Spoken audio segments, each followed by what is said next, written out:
Okay बच्चों, good morning, good afternoon और good evening जो जितने समय देख रहा है उसके लिए। ठीक है, चलो आपने पिछली क्लास में रेडॉक्स रिएक्शन को ख़त्म किया था और आपने उसके क्वेश्चंस भी लगा लिए होंगे, है ना। तो पिछली क्लास का SW हमारा था रेडॉक्स रिएक्शन की पूरी सीट सॉल्व करनी थी। ओके, आई होप आपने सॉल्व कर ली होगी और आपने अपने डाउट भी क्लियर कर लिए होंगे वाया वीडियो सॉल्यूशन। ठीक है, आज का ये तो कल का SW था, आज का SW है। आज तारीख कितनी है? जब आप ये वीडियो देख रहे होंगे तो तारीख होगी 12 नवंबर। ओके, आज का SW क्या होगा आइए देखते हैं। आज हम आपको पढ़ाएंगे नया चैप्टर वॉल्यूमेट्रिक प्रिंसिपल। तो उसमें तो कोई SW होगा नहीं।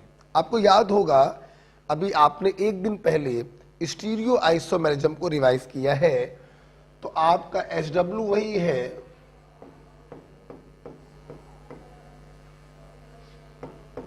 स्टीरियो आइसोमेरिज्म के हाफ क्वेश्चन।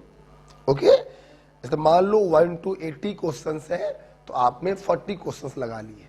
100 क्वेश्चन है तो 50 सवाल लगा लिए और 50 सवाल हो तो 25 सवाल लगा लिए। ये आज का SW होगा और कुछ खास SW देने की जरूरत नहीं है क्योंकि क्वेश्चन बहुत होंगे। 50 सवाल भी अगर हम 40 सवाल भी लगा रहे हैं पीछे के किसी चैप्टर के तो पर्याप्त है। आप बहुत अच्छी मेहनत कर रहे हैं इसका मतलब। ठीक है, तो ये आज का आपका SW है। राइट बेटा। अच्छा, जैसे कि मैंने बोला कि per day new student join कर रही हैं, तो मैंने आपसे कहा था कि 2 मिनट मैं नए बच्चों को दूंगा। ये तो काम हो गया उन बच्चों के लिए जिन्होंने हमसे पढ़ रखा है। अच्छा, अब हम लोग बात करते हैं, 2 मिनट में देना चाहूंगा न्यू ज्वाइन स्टूडेंट को जिन्होंने अभी रिसेंटली ज्वाइन किया है। बच्चों आप सुन लो, अभी तक ऑनलाइन में मोल कॉन्सेप्ट स्टाइकियोमेट्री हो चुका है, पीरियोडिक टेबल हो चुका है, केमिकल बॉन्डिंग हो चुकी है, IUPAC हो चुकी है, आइसोमेरिज्म हो चुकी है, रेडॉक्स रिएक्शन हो चुकी है और वॉल्यूमेट्री आज हम चालू करने जा रहे हैं। ठीक है, जो बच्चे शुरू से पढ़ रहे हैं उनका SW तो चल ही रहा है। अब देखिए, जो बच्चे मान लीजिए आज किसी बच्चे ने ज्वाइन किया है, आज का वीडियो उसका पहला वीडियो है, तो वो ये सुन ले। मैंने बच्चों से बोल रखा है 14 नवंबर तक आपको मोल कॉन्सेप्ट के सारे लेक्चर देख लेने हैं। 14 नवंबर तक आपको अपना मोल कॉन्सेप्ट खत्म करना है। अब 14 को भाई हम बहुत ज्यादा तो नहीं बढ़ा सकते हैं भाई, 14 को हम 15 कर सकते हैं बस। ठीक है, मतलब जो आज ज्वाइन कर रहे हैं बच्चे 15 नवंबर तक अपने मोल कॉन्सेप्ट को खत्म कर लें और साथ में जो करंट टॉपिक चल रहा है दैट इज वॉल्यूमेट्रिक प्रिंसिपल, वो भी आपको देखना पड़ेगा। आपने लेट ज्वाइन किया है इसलिए आपको लोड लेना पड़ेगा, थोड़ा पेन लेना पड़ेगा। अच्छा बेटा, जो बच्चे आज ज्वाइन कर रहे हैं वो ये सोच लें कि 15 नवंबर तक आपको मोल खत्म करना है, लेकिन अगर आप चाहते हो आपको ये करंट टॉपिक समझ में आए तो बेटा आज आपको रेडॉक्स रिएक्शन भी देखना पड़ेगा। जिन बच्चों की आज पहली क्लास है तो वो तुरंत क्या करें, इस वीडियो को ऑफ कर दें और ये वाला वीडियो पहले देखें। जब आप ये वाला लेक्चर कंप्लीट करेंगे तभी आपको ये वाला लेक्चर समझ में आएगा। ठीक है, इसको पढ़ने में वैसे तो 3 क्लासें मैंने ली हैं, अगर आपके पास हमारे लास्ट ईयर के नोट्स हो तो आप उससे पढ़ सकते हैं, 2 घंटे में आपका रिवाइज हो जाएगा। आप हमसे नहीं पढ़े हैं, आपको वीडियो लेक्चर देखने पड़ेंगे, तो 2-2 घंटे के 3 लेक्चर हैं, लगभग 5.5 घंटे का फिर आपको यहाँ पे टाइम देना पड़ेगा। इसके आपको सवाल लगाने पड़ेंगे, 25-30 सवाल लगा लीजिएगा, फिर आप इस वीडियो को देखिएगा। ओके, तो न्यूली ज्वाइन बच्चों के लिए मैंने आज 2 बातें बोली हैं। 15 नवंबर तक मोल आपको खत्म कर लेना है, और आज का जो लेक्चर हम पढ़ाने जा रहे हैं वॉल्यूमेट्रिक, उससे पहले आपको 3-4 घंटे का समय देकर इस चैप्टर को खत्म करना है। ओके, हमारे पुराने बच्चों के लिए HW स्टीरियो आइसोमेरिज्म के आधे सवाल लगाने हैं। ठीक है, हम चालू करने जा रहे हैं आज की क्लास। देखिए बेटा, आज की मेरी क्लास है वॉल्यूमेट्रिक प्रिंसिपल या एनालिसिस। देखो बेटा, आज बहुत तेज सर में दर्द हो रहा है।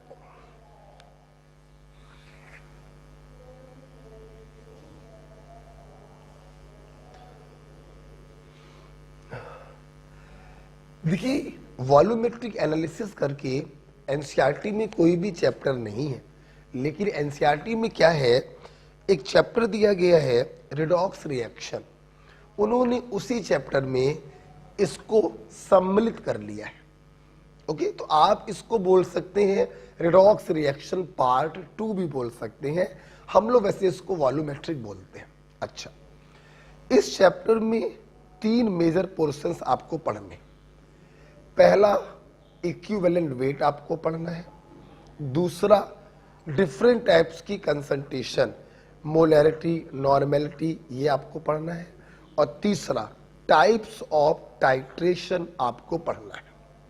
तो मैं आज स्टार्ट करने जा रहा हूं पहला वाला टॉपिक, इक्विवेलेंट वेट।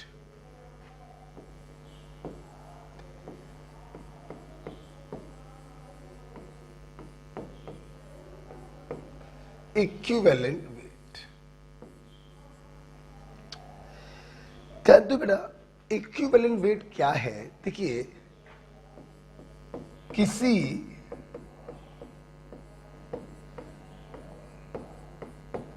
सब्सटेंस का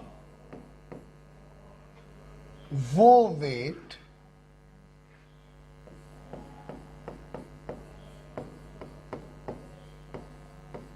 जो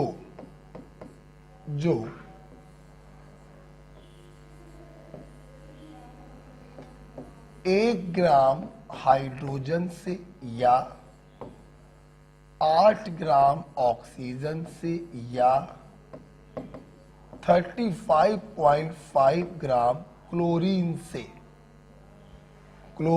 से जुड़ रहा हो या इन्हें हटा रहा हो।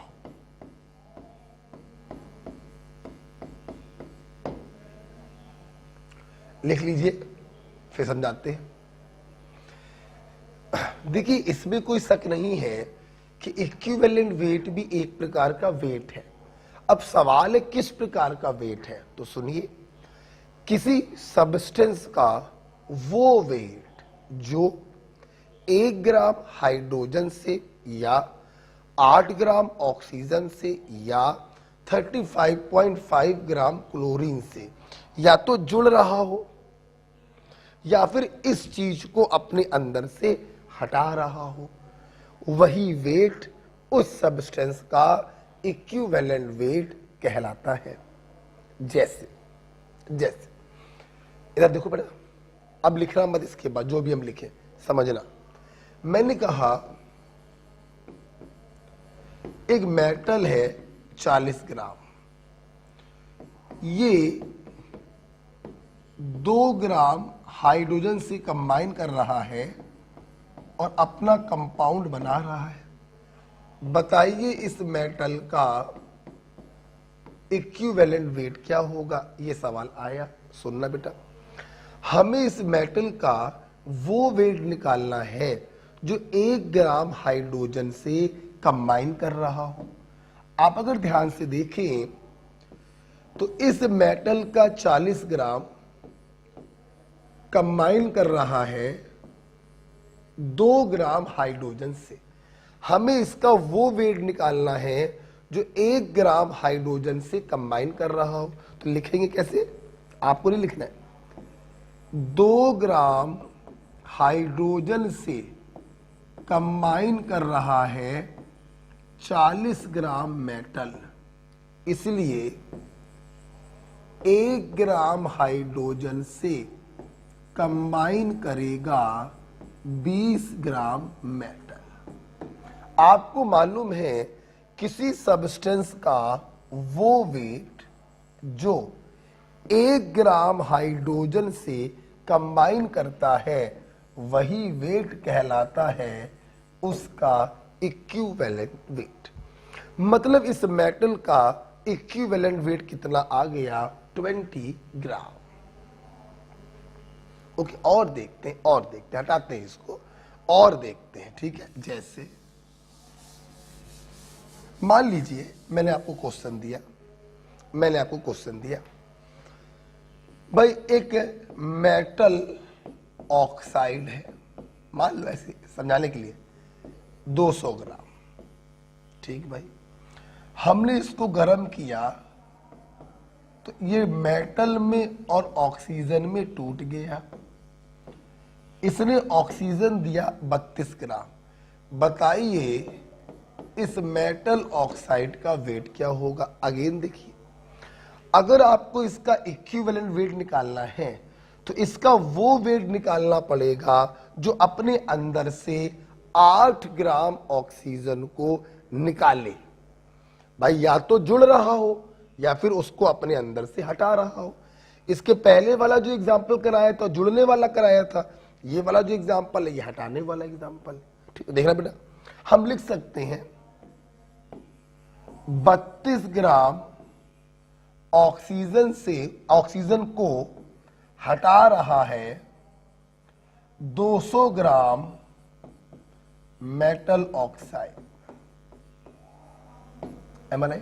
तो आप बताओ 8 ग्राम ऑक्सीजन को हटाएगा 200/32 गुणे 8, 50 ग्राम मेटल ऑक्साइड।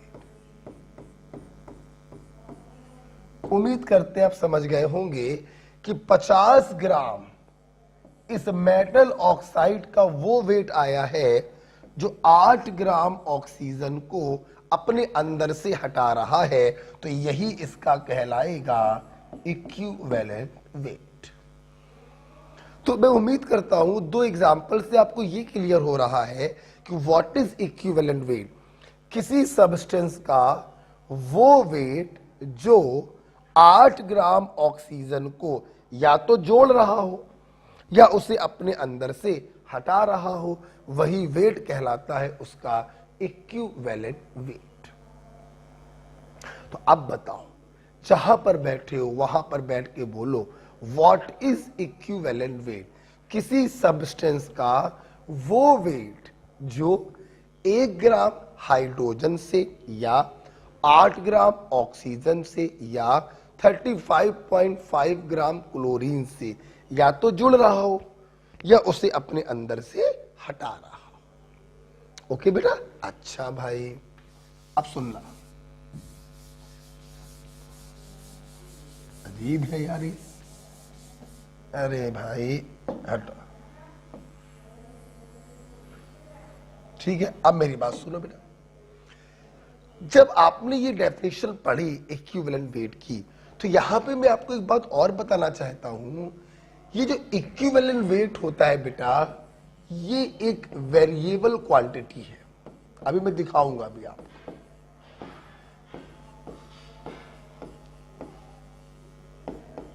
मतलब एक ही चीज का इक्विवेलेंट वेट अलग अलग कंडीशन में अलग अलग हो सकता है। This is the variable quantity. लेकिन हम लोग इक्विवेलेंट वेट जिनसे तुलना करके निकालते हैं, ध्यान रखिएगा उनके इक्विवेलेंट वेट हम लोग फिक्स मानते हैं। ये जो आप लोग बोलते हो ना 1 ग्राम हाइड्रोजन, 8 ग्राम ऑक्सीजन या 35.5 ग्राम क्लोरीन, एक्चुअली में ये इनके इक्विवेलेंट वेट होते हैं। यही 3 एलिमेंट ऐसे हैं जिनके इक्विवेलेंट वेट फिक्स होते हैं, बकाया किसी का भी इक्विवेलेंट वेट फिक्स नहीं होता है। ये एक वेरिएबल क्वांटिटी होती है। ठीक, अच्छा, इस डेफिनेशन पर आपके मेडिकल में 3 प्रकार के सवाल पूछे जाते हैं। आओ हम पहले प्रकार का सवाल आपको करवाएं। ठीक है, अब आप कॉपी पे लिखना चालू करोगे। ये तो लिख ही लिया होगा। देखो, पहला type 1,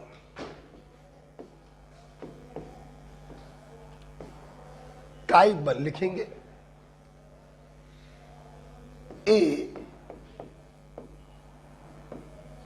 A molecule is given and equivalent weight of an atom is asked.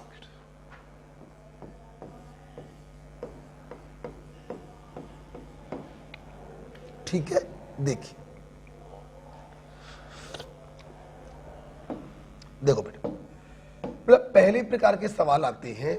आपको कोई मॉलिक्यूल दिया जाता है और आपसे उस मॉलिक्यूल के अंदर किसी एटम का इक्विवेलेंट वेट आपसे पूछा जाता है। फॉर एग्जाम्पल मैंने बोला C3O2 और मैंने आपसे कहा C3O2 में कार्बन का इक्विवेलेंट वेट बताइए। तो सबसे पहले आप ये बताओ, आप हमारी इस हेडिंग से सहमत हो कि नहीं? मॉलिक्यूल दिया जाएगा और किसी एटम का इक्विवेलेंट वेट आपसे पूछा जाएगा। ठीक, अब सुनना बेटा, देखिए, टाइप 1 हो, टाइप 2 हो या टाइप 3 हो, जिसका इक्विवेलेंट वेट आपको निकालना है, आपको उसका वो वेट निकालना पड़ेगा जो 1 ग्राम हाइड्रोजन या 8 ग्राम ऑक्सीजन या 35.5 ग्राम क्लोरीन से या तो जुड़ रहा हो या फिर उसे अपने अंदर से हटा रहा हो। क्लियर? सुनते ना मेरी बात? अच्छा, तुम्हारा इक्विवेलेंट वेट निकालना है, तुम जुड़ रहे हो ऑक्सीजन से। अच्छा, ठीक है, तो हमें तुम्हारा वो वेट निकालना पड़ेगा जो 8 ग्राम ऑक्सीजन से जुड़ रहा हो। ठीक, अब सुनना, कभी भी इस प्रकार के सवाल आए, आपका सबसे पहला काम होगा मोल कॉन्सेप्ट का इस्तेमाल करके जिसका इक्विवेलेंट वेट पूछा गया और वो जिसके साथ जुड़ रहा हो, दोनों के वेट निकालना। बोलो क्या निकालना? वेट निकालना। सबसे पहले हम मोल कॉन्सेप्ट लगाकर दोनों लोगों का वेट निकाल लेते हैं। उसके बाद हम इक्विवेलेंट वेट का फंडा उसके ऊपर लगाएंगे। ठीक, अच्छा, हो सकता है कुछ बच्चों ने मोल कॉन्सेप्ट ना पढ़ा हो, तो आइए जरा 2 मिनट का रिवीजन कर लेते हैं। मान लीजिए कोई मॉलिक्यूल है ये, तो कोई मॉलिक्यूल को हम कैसे पढ़ते हैं, जिन बच्चों ने मोल पढ़ा है वो समझ गए होंगे। ये मॉलिक्यूल आपसे कह रहा है कि m मोल A का जुड़ा हुआ है n मोल B से। मतलब एटम जो होते हैं वो अपने मोल रेशियो में होते हैं, वेट रेशियो में नहीं होते। फॉर एग्जाम्पल हमने आपको बोला C3O2, तो इसका मतलब ये हुआ कि C3O2 के अंदर 3 मोल कार्बन एटम है एंड 2 मोल ऑक्सीजन एटम है। ध्यान रखिएगा, मॉलिक्यूल के अंदर एटम्स होते हैं। ये जो मोल आप लिखते हैं ये एटम्स के मोल लिखते हैं। फॉर एग्जाम्पल मान लीजिए हमने आपको दिया N2H4, तो ये आपसे क्या कह रहा है कि N2H4 के अंदर 2 मोल नाइट्रोजन एटम का है और 4 मोल हाइड्रोजन एटम का है। तो इस प्रकार से हम लोग किसी मॉलिक्यूल को कैसे पढ़ते हैं, ये उसका मतलब हुआ। ओके, ठीक है बेटा। कैसे पढ़ते हैं मॉलिक्यूल को? मोल के टर्म से पढ़ते हैं। एक पॉइंट तो ये क्लियर कर लीजिए, जिन बच्चों ने मोल नहीं पढ़ा वो हाशिए में कहीं पर इसको लिख भी ले, ये सब यूज होगा इसके अंदर। एक चीज और बता दे रहे हैं आपको, जिन्होंने मोल नहीं पढ़ा उनके लिए। देखिए थोड़ा देर रुक जाओ इसको। मोल के आपने 3 फार्मूले पढ़े हैं। हमसे पहला फार्मूला बता रहे हैं, वेट इन ग्राम अपॉन एटॉमिक वेट या मॉलिक्यूलर वेट। हमारे बच्चे जानते हैं अगर हमारी स्पीसीज एटम है तो हम एटॉमिक वेट से डिवाइड करते हैं, और अगर हमारी स्पीसीज मॉलिक्यूल है तो हम मॉलिक्यूलर वेट से डिवाइड करते हैं। एटम का मेरा मतलब होता है जो अकेला हो। H एटम है, एटॉमिक वेट 1। O एटम है, एटॉमिक वेट 16। N एटम है, एटॉमिक वेट 14। Na एटम है, एटॉमिक वेट 23।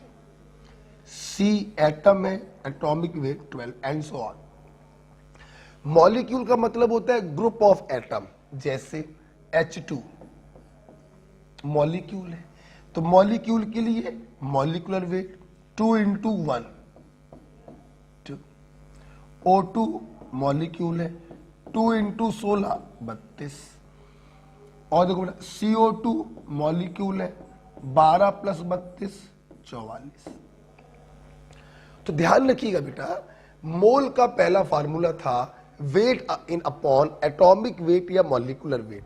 एटॉमिक वेट से डिवाइड करते हैं जब हमारी स्पीसीज एटम होती है, और मॉलिक्यूलर वेट से डिवाइड करते हैं जब हमारी स्पीसीज मॉलिक्यूलर होती है।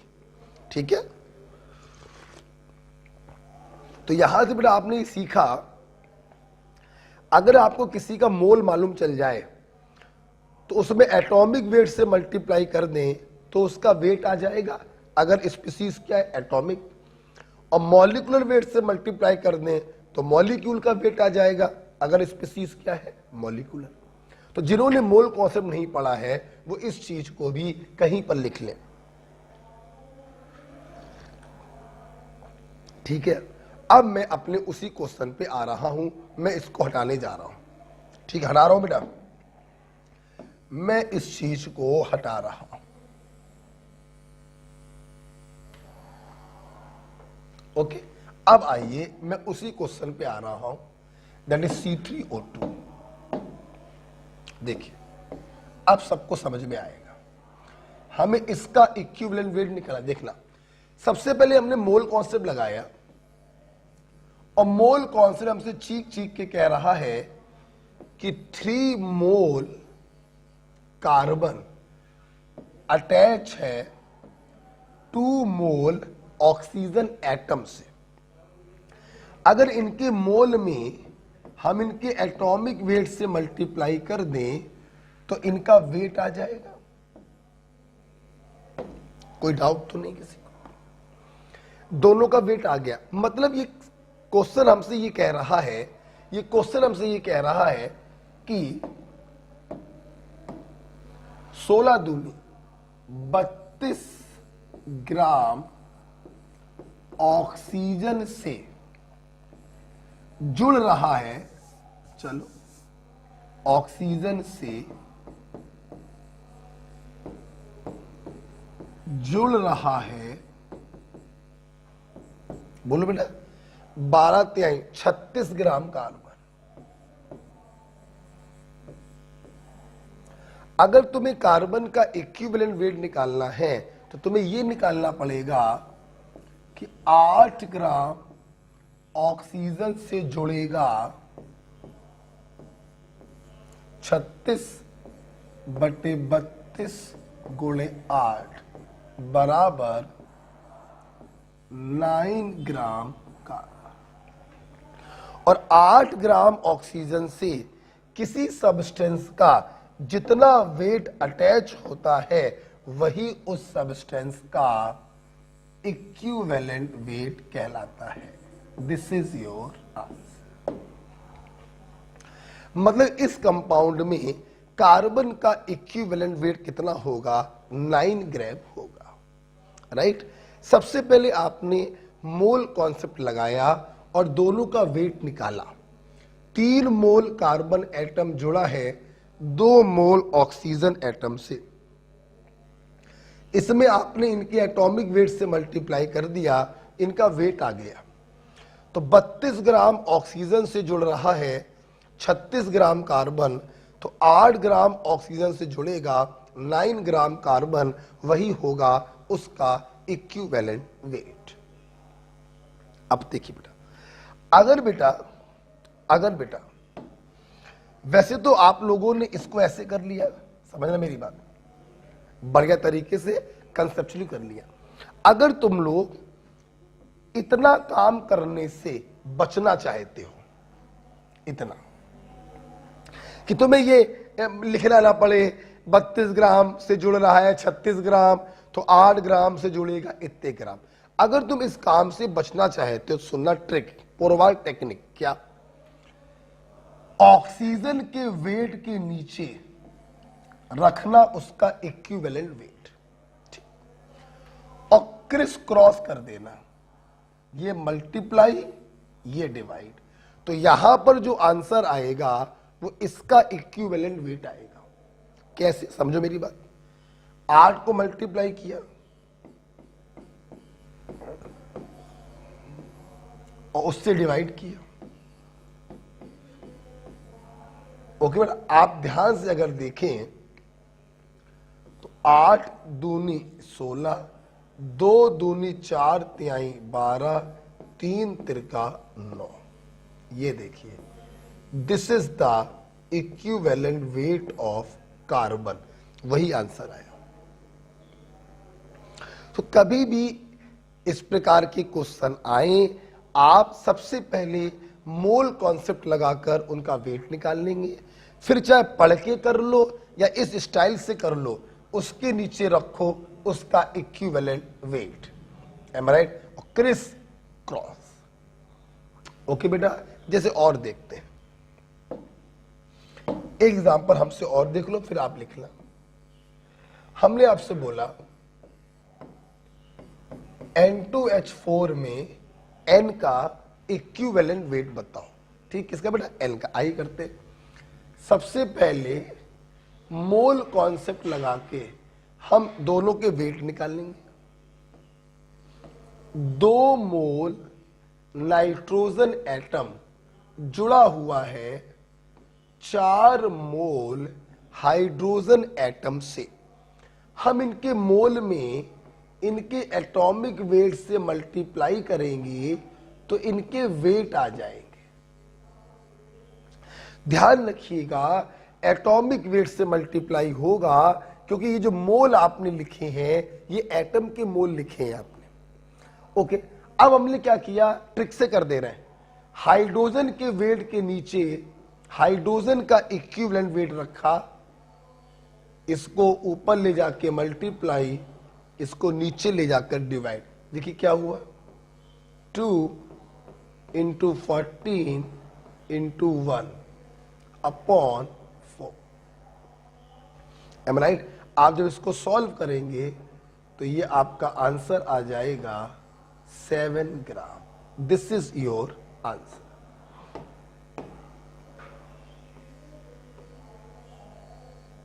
M right? चलिए दोनों आप लिख लीजिए, फिर आपकी बारी आएगी।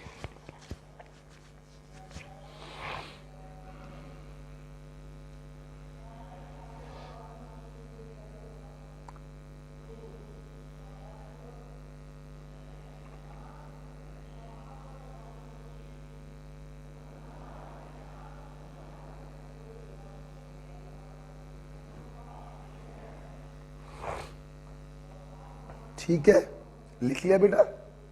ये दो एग्जाम्पल मैंने आपको करके दिखाए। मोल कॉन्सेप्ट से पहले दोनों का वेट निकालेंगे, फिर उसके नीचे रखेंगे उसका इक्विवेलेंट वेट, क्रिस क्रॉस करेंगे तो यहां पर उसका इक्विवेलेंट वेट आ जाएगा। ओके, अभी आपको हम डेफिनेशन से करवा रहे हैं चीजों को।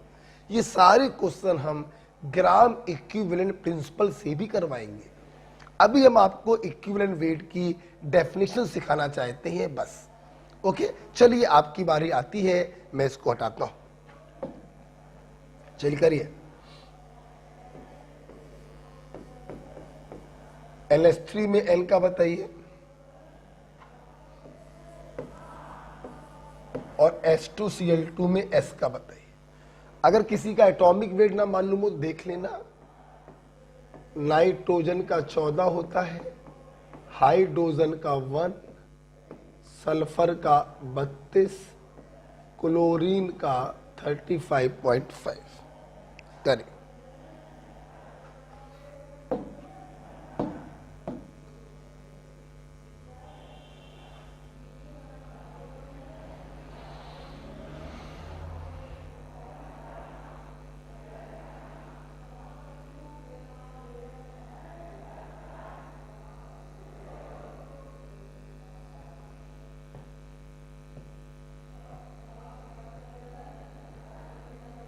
हो गया, आइए देखते हैं। सबसे पहले क्या करेंगे हम लोग, मोल कॉन्सेप्ट लगाएंगे।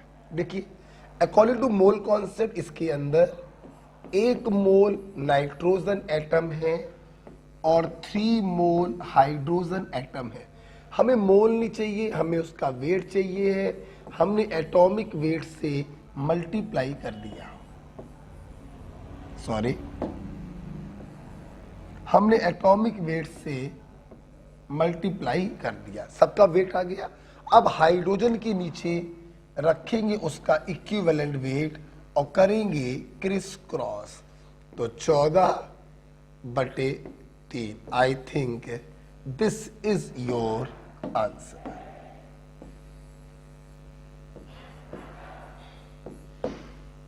मैं उम्मीद करता हूं सभी बच्चों का 14/3 आ गया होगा। नेक्स्ट इसमें देखिए बेटा, यहां पर भी क्या करेंगे अपन लोग, सबसे पहले सल्फर का और क्लोरीन का वेट निकालेंगे। 2 मोल सल्फर कंबाइन कर रहा है 2 मोल क्लोरीन से, एटॉमिक वेट से मल्टीप्लाई करेंगे तो इनके वेट आ जाएंगे। उसके नीचे रखो उसका इक्विवेलेंट वेट और क्रिस क्रॉस कर दो।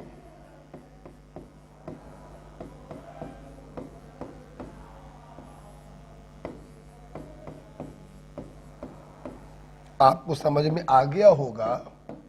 आप देखिए 2 से 2 आंसर आ गया 32 ग्राम। तो इस प्रकार से देखिए, यहां पर नाइट्रोजन का इक्विवेलेंट वेट 14/3 आया है और यहां पर सल्फर का आया है 32 ग्राम। ओके, लिख लिया होगा आप लोगों ने। तो चलिए हटा देते हैं, हटा दे, हटा दे, हटा दे, चल हट गया। राइट, अगला सवाल करिए। Fe2O3 में आयरन का बताना है। आयरन का एटॉमिक वेट 56 होता है और ऑक्सीजन का 16 होता है। करिए।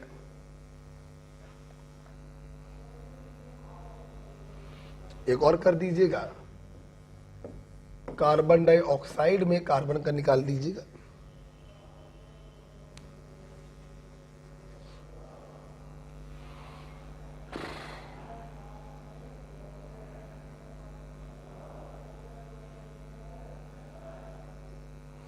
हुआ बेटा?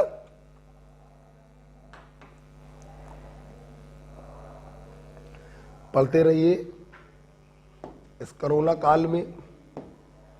आइए देखते हैं, आइए बड़ा देखते हैं। चलिए, हमने सबसे पहले क्या लगाया, मोल कॉन्सेप्ट। 2 मोल आयरन एटम कंबाइन कर रहा है 3 मोल ऑक्सीजन एटम से, हमने इसमें इसके एटॉमिक वेट से मल्टीप्लाई किया और इसमें इसके एटॉमिक वेट से मल्टीप्लाई किया, दोनों के वेट आ गए। ऑक्सीजन के वेट के नीचे उसका इक्विवेलेंट वेट रखेंगे और क्रिस क्रॉस करेंगे। 2 इंटू 56 इंटू 8 अपॉन 3 इंटू 60। अगर आप लोग ध्यान से देखें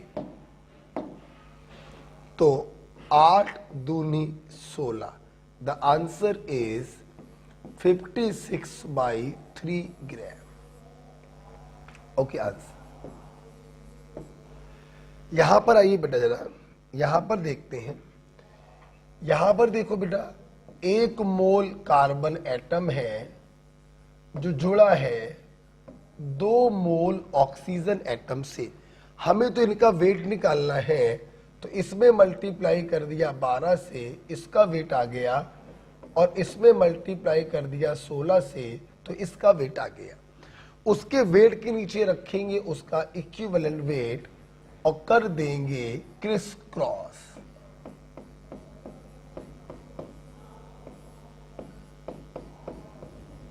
आप ध्यान से अगर देखें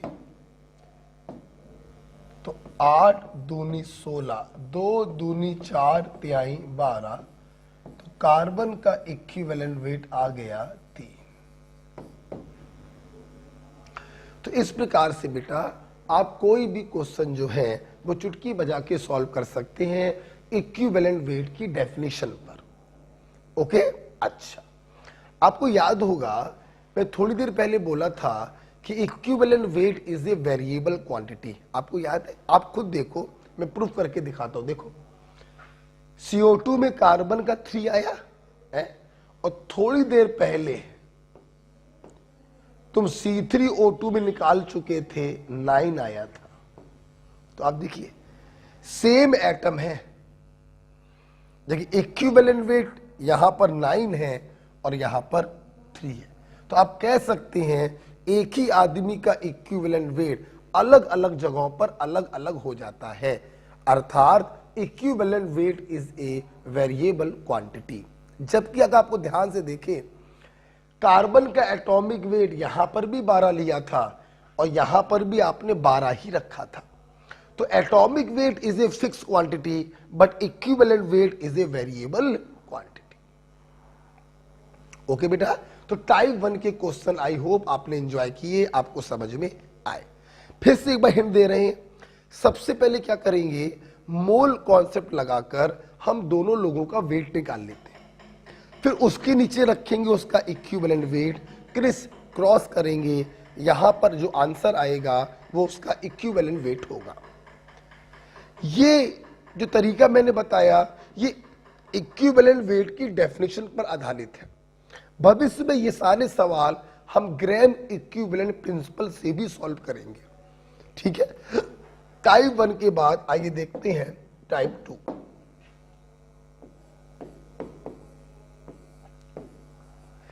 टाइप 2 में क्या होता है ये भी देखिए। टाइप 2 में ना क्या होगा, लिखेंगे ए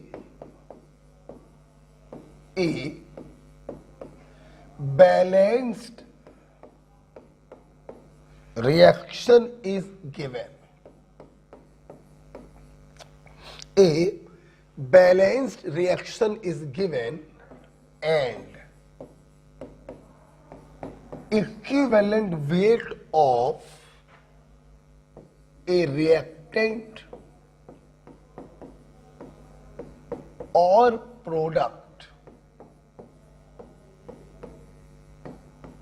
is asked.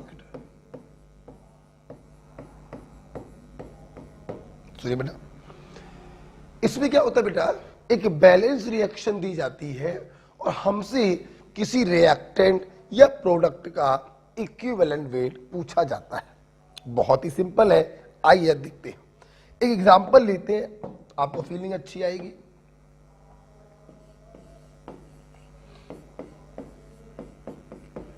N2 + 3S2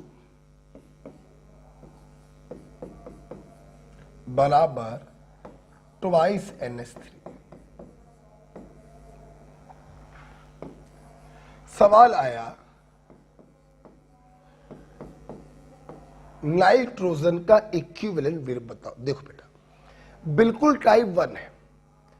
यहां पर भी हम लोग मोल कॉन्सेप्ट की हेल्प से दोनों का वेट निकालेंगे, फिर उसके नीचे रखेंगे उसका इक्विवेलेंट वेट और कर देंगे क्रिस क्रॉस। तरीका वही है, परंतु देखिए बेटा, जब किसी मॉलिक्यूल को पढ़ते हैं तो भी मोल के टर्म्स में पढ़ते हैं, और जब किसी रिएक्शन को पढ़ते हैं तब भी मोल के टर्म्स में ही पढ़ते हैं। ये सब मैंने मोल कॉन्सेप्ट में सिखाया है। मैं उन बच्चों के लिए बता रहा हूं जिन्होंने मोल अभी नहीं पढ़ा है। देखिए, मॉलिक्यूल को जब पढ़ते हैं तो अंदर वाले कॉफिशिएंट से पढ़ते हैं। 3 mole carbon and 2 mole oxygen. और जब किसी रिएक्शन को पढ़ते हैं तो बाहर वाले कॉफिशिएंट से पढ़ते हैं। यहां पे पढ़ेंगे इनर कॉफिशिएंट से और यहां पे पढ़ते हैं आउटर कॉफिशिएंट से। कैसे? देखो, ये रिएक्शन आपसे कह रही है 1 मोल नाइट्रोजन मॉलिक्यूल, N2 है तो मॉलिक्यूल हो गया, जुड़ रहा है 3 मोल हाइड्रोजन मॉलिक्यूल से और बना रहा है 2 मोल अमोनिया मॉलिक्यूल। अर्थात फिर से देखेंगे, एक बार फिर से देखेंगे, 1 मोल नाइट्रोजन मॉलिक्यूल कंबाइन कर रहा है 3 मोल हाइड्रोजन मॉलिक्यूल से। राइट? आपको नाइट्रोजन का इक्विवेलेंट वेट निकालना, तो सबसे पहले मोल की हेल्प से दोनों का वेट निकालेंगे। इसमें मल्टीप्लाई, अब सुनना बे, ये मॉलिक्यूल है, मोल को वेट में बदलने के लिए अब मॉलिक्यूलर वेट से मल्टीप्लाई होगा। हम फिर बता दे रहे हैं, ध्यान सुन। नाइट्रोजन एटम एटॉमिक वेट 14, लेकिन नाइट्रोजन मॉलिक्यूल तो मॉलिक्यूलर वेट 14 दूनी 28। ठीक है? अच्छा भाई, देखिए, तो मॉलिक्यूलर वेट से मल्टीप्लाई करेंगे 28 ग्राम में आ गया। इसको वेट में बदलोगे, ये भी देखिए मॉलिक्यूल है, मॉलिक्यूलर वेट से मल्टीप्लाई करेंगे 2। अब उसके नीचे रखो उसका इक्विवेलेंट वेट, जो हमेशा 1 ही होगा। क्रिस क्रॉस कर दो, ऊपर 28 आएगा, नीचे आएगा 6। चाहो तो इसको डिवाइड करके आप एग्जैक्ट आंसर निकाल सकते हो, या एक काम ये कर सकते हैं कि 28 क्या था, 28 था नाइट्रोजन का मॉलिक्यूलर वेट, तो हम लोग ऐसे भी लिख देते हैं molecular weight by 6। This is your answer.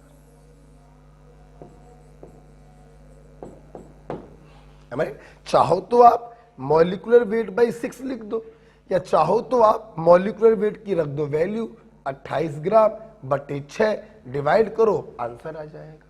तो जैसे करना चाहो आप वैसे कर सकते। तो जैसे टाइप 1 के क्वेश्चन करते हैं वैसे ही बेटा टाइप 2 के क्वेश्चन भी करती हैं। मॉलिक्यूल को इनर कॉफिशिएंट से पढ़ते हैं और रिएक्शन को आउटर कॉफिशिएंट से पढ़ते हैं।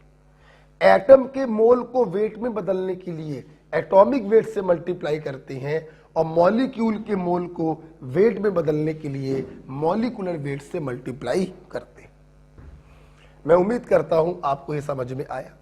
ठीक, एक और करवाते हैं, चलिए, अगर आपने लिख लिया। इक्विवेलेंट वेट एक वेरिएबल क्वांटिटी है, लेकिन ध्यान रखना 3 लोग इस दुनिया में ऐसे हैं जिनके इक्विवेलेंट वेट फिक्स होते हैं। हाइड्रोजन का 1, ऑक्सीजन का 8 और क्लोरीन का 35.5। ओके ओके बेटा, आइए एक दूसरा क्वेश्चन देखते हैं। इसी क्वेश्चन को रिवर्स कर दिया।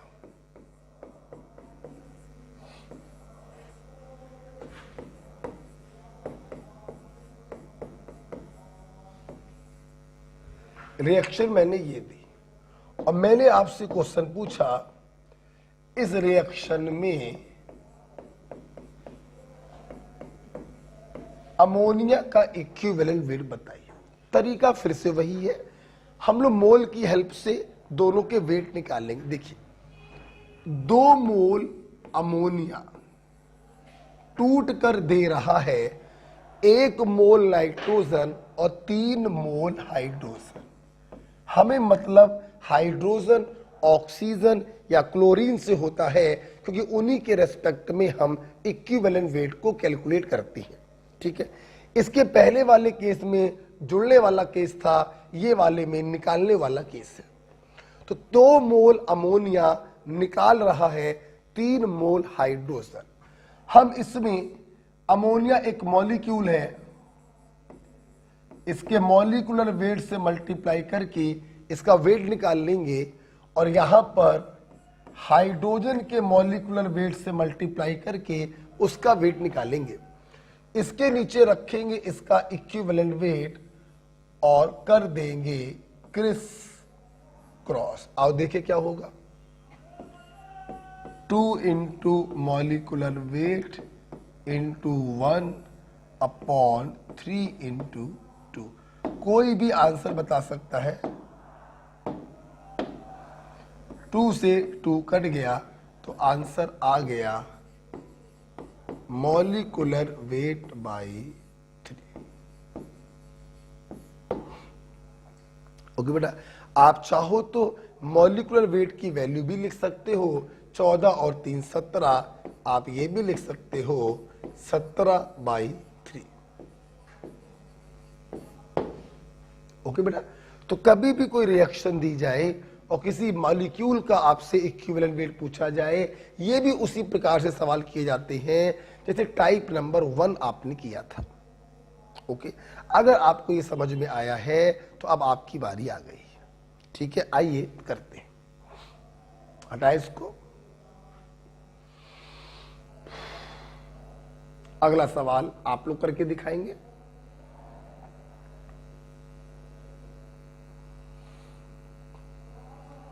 हटाए बेटा। आज हमने आपसे कहीं पर भी वीडियो पॉज नहीं करवाया है, हमने आपको लिखने का प्रॉपर समय दे दिया है। ठीक है, हटाते हैं। अगला सवाल आप लोग करेंगे। चलिए, हटा दिया। देखो बेटा, सवाल दिया KClO3 टूट कर दे रहा है KCl + 3/2 ऑक्सीजन, और सवाल हमने आपसे पूछा इस KClO3 का इक्विवेलेंट वेट बताइए। इसका मॉलिक्यूलर वेट मत निकालिएगा, आप उसकी जगह MWT लिख दीजिएगा। ठीक है, करिए।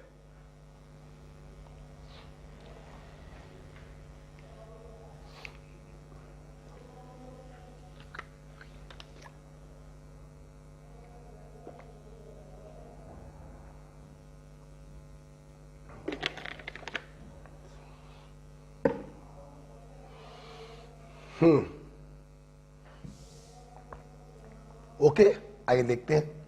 सबसे पहले क्या करेंगे, हम लोग पढ़ेंगे इसको। रिएक्शन बैलेंस है, 1 potassium 1 potassium, 1 chlorine 1 chlorine, 3 oxygen, 2 से 2 कट गया 3 ऑक्सीजन। बैलेंस पढ़िए। 1 मोल KClO3 टूट कर दे रहा है 3/2 मोल ऑक्सीजन। ठीक, हमें मोल नहीं, हमें तो वेट चाहिए। हमने इसमें मल्टीप्लाई कर दिया इसके मॉलिक्यूलर वेट से, तो इसका वेट आ गया, और इसमें मल्टीप्लाई कर दिया 16 दूनी 32 इसके मॉलिक्यूलर वेट से, तो इसका वेट आ गया। इसके नीचे रखेंगे इसका इक्विवेलेंट वेट और करेंगे क्रिस क्रॉस। क्या हुआ देखिए, मॉलिक्यूलर वेट इंटू 8/3/2, 3/2 चला गया ऊपर। आप देखिए 8 दूनी 16 दूनी 32, आंसर आ गया मॉलिक्यूलर वेट बाई 6। ओके, आप चाहें तो इसका मॉलिक्यूलर वेट निकाल कर रख सकते हैं। चलो मॉलिक्यूलर वेट निकालो। एटॉमिक वेट को जोड़ेंगे। पोटेशियम का होता है 39, क्लोरीन का होता है 35.5 और 3 इंटू ऑक्सीजन का होता है 16। आप इस वैल्यू को यहां पे रख सकते हैं तो एग्जैक्ट आंसर आ जाएगा। ओके, चल आगे बढ़े। आगे बढ़े बेटा।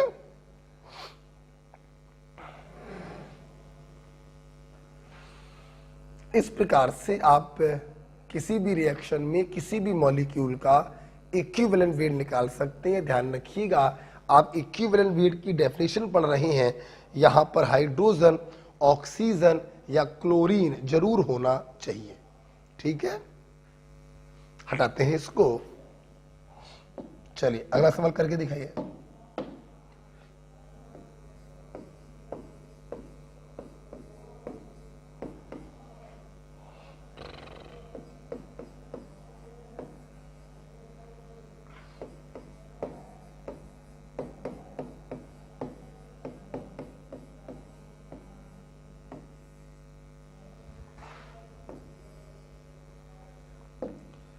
हमसे पूछा गया Na2CO3 का इक्विवेलेंट वेट बताइए। देखिए सबसे पहले आप मुझे सुन लीजिए, फिर आप करिएगा।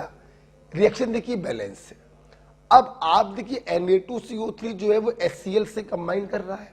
अच्छा भाई, अब HCl में अगर तुम 20 से तोड़ दो तो हाइड्रोजन के रेस्पेक्ट में आप इसको बोल सकते हैं। किसके रेस्पेक्ट में? हाइड्रोजन। देखिए Cl के रेस्पेक्ट में भी बोल सकते हैं, बोलने में कोई प्रॉब्लम नहीं है। आप H के रेस्पेक्ट में बोल दो या Cl के रेस्पेक्ट में निकालो, आंसर सेम आएगा।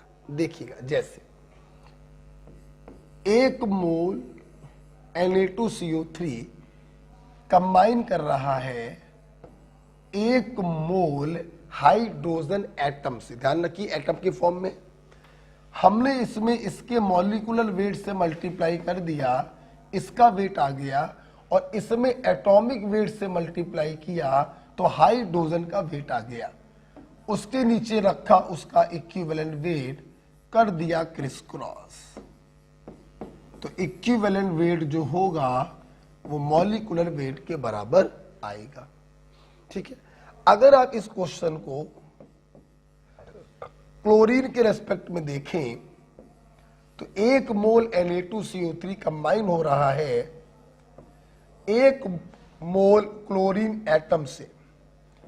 इसमें मॉलिक्यूलर वेट से मल्टीप्लाई करके इसका वेट निकाला।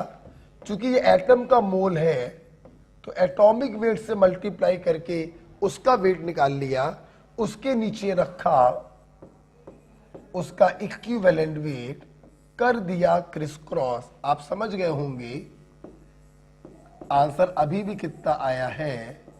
मॉलिक्यूलर वेट के बराबर। ओके, तो आप देखिए 1 मोल Na2CO3 1 मोल हाइड्रोजन एटम से कंबाइन कर रहा तो भी आंसर वही आया। 1 मोल क्लोरीन एटम से कंबाइन कर रहा तो भी आंसर वही आया। तो चाहे ऐसे कर लो चाहे ऐसे कर लो।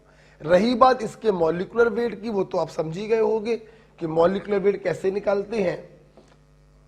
एटॉमिक वेट को जोड़कर 2 इंटू सोडियम का एटॉमिक वेट 23 प्लस कार्बन का atomic weight 12 plus 3 into oxygen का एटॉमिक वेट 16, आप जोड़ेंगे 106 आएगा। ओके, अच्छा लिख लो।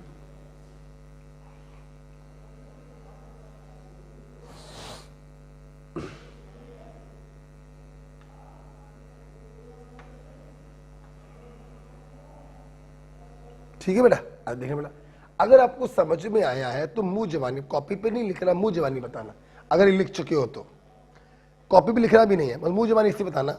मान लो मैं क्या करूं, ये है ना, मैंने क्या किया, यहां पर कर दिया 2 मोल HCl, 2 मोल ये,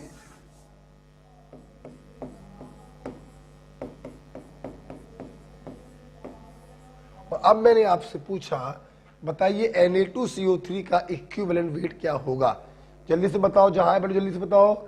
मॉलिक्यूलर वेट अभी भी आएगा या मॉलिक्यूलर वेट बाई 2 आएगा? Of course molecular weight by 2 आएगा। क्यों? 1 मोल Na2CO3 कंबाइन कर रहा है 2 मोल हाइड्रोजन एटम से, इसमें इसके मॉलिक्यूलर वेट से मल्टीप्लाई, ये एटम का मोल है, एटॉमिक वेट से मल्टीप्लाई होगा, नीचे रखेंगे उसका equivalent weight, criss cross, answer आएगा मॉलिक्यूलर वेट बाई 2। ओके बेटा, आई होप आपको ये समझ में आ गया। चलिए अब हम लोग एक स्टेप आगे जा रहे हैं, सुनिए इसको हटाते हैं। अभी टाइप नंबर 2 चल रहा है और टाइप नंबर 2 में जरा लास्ट प्रकार का क्वेश्चन देख लो, फिर हम लोग आगे बढ़ेंगे। लास्ट क्वेश्चन देखो,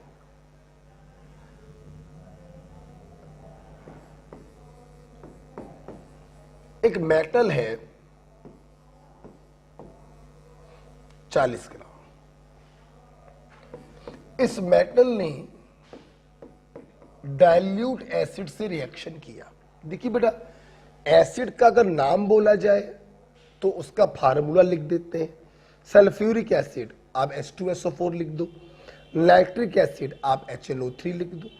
लेकिन अगर एग्जामिनर सिर्फ बोले एसिड है कोई तो हम लोग लिख देते हैं H+। ठीक, मोल कॉन्सेप्ट में आप ये रिएक्शन पढ़ चुके हो कि मेटल अपने सॉल्ट में बदल जाएगा और साथ में गैस निकलेगी हाइड्रोजन। ठीक, सुनना बेटा, एग्जामिनर ने क्वेश्चन दिया 40 ग्राम मेटल ने डाइल्यूट एसिड से रिएक्शन किया और आपको 22.4 लीटर हाइड्रोजन को रिलीज किया। ये क्वेश्चन था। ठीक, और आपसे पूछा गया बताइए इस मेटल का इक्विवेलेंट वेट क्या होगा। मेरी बात ध्यान से सब लोग सुनेंगे। देखिए, आप लोग को मालूम है कि हाइड्रोजन, ऑक्सीजन और क्लोरीन से रेस्पेक्ट में हम इक्विवेलेंट वेट निकालते हैं, और हमने भी आपको ट्रिक बताई कि उनके वेट के नीचे रखेंगे हम उनका इक्विवेलेंट वेट। ठीक, समझना मेरी बात, वेट के नीचे रखेंगे इक्विवेलेंट वेट, राइट। क्या ये तुम्हें वेट दिया गया है हाइड्रोजन का? नहीं, ये तो तुम्हें वॉल्यूम दिया गया है। हम तो वेट के नीचे इक्विवेलेंट वेट रखते हैं और फिर क्रिस क्रॉस करते हैं। ये तो आपको इसका वॉल्यूम दिया गया। अब इस सवाल को करने के 2 तरीके हैं। तरीका नंबर 1 जो लेंथी है, क्या आप इस वॉल्यूम को वेट में बदलो with the help of mole concept, फिर उस वेट के नीचे रखो 1 और कर दो क्रिस क्रॉस, तो आंसर आ जाएगा। या फिर एक तरीका और है, क्या? देखिए, जब वेट दिया जाता है तो उसके नीचे रखते हैं इक्विवेलेंट वेट और क्रिस क्रॉस करते हैं। अगर वॉल्यूम दिया जाए तो हम उसके नीचे रखते हैं इक्विवेलेंट वॉल्यूम। तो क्या रखते हैं? Equivalent volume. जिस प्रकार से हर सब्सटेंस का एक इक्विवेलेंट वेट होता है, उसी प्रकार से हर सब्सटेंस का एक इक्विवेलेंट वॉल्यूम होता है। जिस प्रकार से हाइड्रोजन, ऑक्सीजन और क्लोरीन का इक्विवेलेंट वेट फिक्स होता है, उसी प्रकार से इन तीनों का इक्विवेलेंट वॉल्यूम भी फिक्स होता है। हाशिए पे कहीं लिख लीजिएगा, hydrogen, oxygen, chlorine, equivalent weight है 1 ग्राम, 8 ग्राम, 35.5 ग्राम, और इनका इक्विवेलेंट वॉल्यूम होता है 11.2 लीटर, 5.6 लीटर और 11.2 लीटर। हाशिए पे कहीं पर इसको लिख लेना। मतलब उस वॉल्यूम को या तो आप वेट में कन्वर्ट करो, फिर वेट के नीचे रखो इक्विवेलेंट वेट और फिर कर दो क्रिस क्रॉस, या तो वो तरीका है, या फिर आप क्या करो, हाइड्रोजन का वॉल्यूम दिया गया है, आप उसके नीचे रखो उसका इक्विवेलेंट वॉल्यूम। ओके, ये देखिए बेटा, तो मैं इसके नीचे क्या रखूंगा, इसका equivalent volume. Okay, that is 11.2 litre. इसको हटा दूं,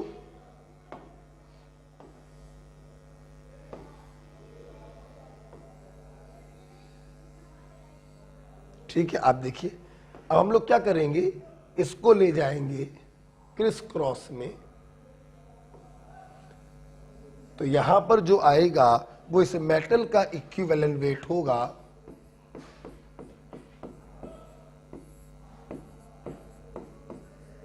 आप सॉल्व कर लीजिए।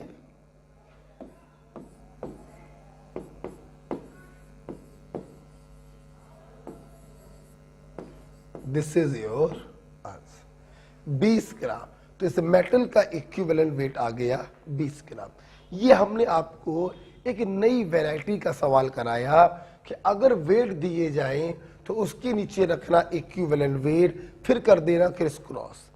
लेकिन अगर वॉल्यूम दिया जाए तो उसके नीचे रखना इक्विवेलेंट वॉल्यूम और फिर करना क्रिस क्रॉस। ओके बेटा, पक्की बात। चलिए आगे वाले बेटा,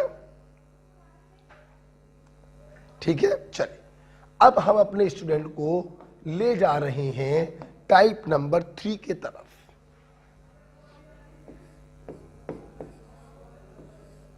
टाइप नंबर 3 की तरफ। टाइप नंबर 3 क्या होता है, सुनिएगा बेटा। टाइप नंबर 1 में आपको मॉलिक्यूल दिया, किसी एटम का पूछा। टाइप नंबर 2 में कोई बैलेंस रिएक्शन दी, किसी रिएक्टेंट या प्रोडक्ट का पूछा। टाइप नंबर 3 में सवाल कुछ इस प्रकार से होता है, जानते बेटा, ऐसे सवाल है कि मेरे पास कोई मेटल हाइड्राइड है। बेटा बोलो क्या वो मेटल हाइड्राइड है। अब सुनना, जाहिर सी बात है, अगर मेटल हाइड्राइड है तो इसके अंदर दो ही चीजें होंगी, या तो मेटल होगा और हाइड्रोजन होगा, दो ही चीजें होंगी। अब देखना, एग्जामिनर क्या करेगा, आपसे बोलेगा कि इसके अंदर हाइड्रोजन है X% बाई वेट। बताइए जरा मेटल का इक्विवेलेंट वेट क्या होगा। This is the question. बताइए जरा मेटल का इक्विवेलेंट वेट क्या होगा। बहुत ही आसान, आप टाइप 1 से देख रहे हैं कि हम लोग सबसे पहले जिसका इक्विवेलेंट वेट पूछा जाए और वो जिसके साथ कंबाइन करता है, हम सबसे पहले उसका वेट निकालते हैं, फिर उसके नीचे रखते हैं उसका इक्विवेलेंट वेट और क्रिस क्रॉस कर देते हैं। यही यहां पर भी करेंगे। देखना, टोटल परसेंटेज कितने का होता है, 100 का। अगर 100 में X% हाइड्रोजन है तो 100 माइनस X% मेटल होगा। बोलो हाँ या ना। अच्छा सुना, ध्यान सुना सब लोग। अगर X% हाइड्रोजन है तो 100 माइनस X% मेटल होगा। अच्छा भाई सुनना मेरी बात। देखिए बेटा, जब परसेंट बाई वेट दिया जाए, आप इस चीज को इसी चैप्टर में दूसरे पड़ाव में पढ़ेंगे, जब डिफरेंट टाइप्स की कंसंट्रेशन हम आपको पढ़ाएंगे। अभी फिलहाल आप इतना समझ सकते हैं कि परसेंट बाई वेट का मतलब वेट ही होता है। मतलब आप इसको x ग्राम मान सकते हैं और आप इसको 100 माइनस x ग्राम मान सकते हैं। जब दोनों के वेट आ गए हैं तो आपने इसके नीचे रखा इसका इक्विवेलेंट वेट और कर दिया क्रिस क्रॉस। तो यहां पर जो आएगा वो इस मेटल का इक्विवेलेंट वेट होगा। Yes, this is the equivalent weight of metal. ये कोई फार्मूला नहीं है बे, आंसर है इसका इक्विवेलेंट वेट। ये बेटा तीसरे प्रकार के सवाल होते हैं। हमने मेटल हाइड्राइड दिया, वो आपको मेटल ऑक्साइड दे देगा, उसके नीचे रख देना 8, क्रिस क्रॉस कर देना। मेटल क्लोराइड दे देगा, उसके नीचे रखना 35.5, क्रिस क्रॉस कर देना। तो एक एग्जांपल मैंने आपको बता दिया, ठीक है। तो इस पर एक क्वेश्चन दे देते हैं जो आपको करके दिखाइए। टाइप 3 में एक क्वेश्चन दे देते हैं, आप करके दिखाइए।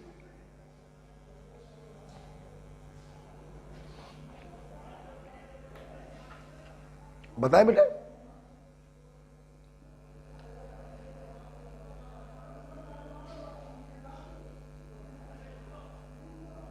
बुखार सा चढ़ रहा है, अब तबीयत थोड़ी खराब हो रही है,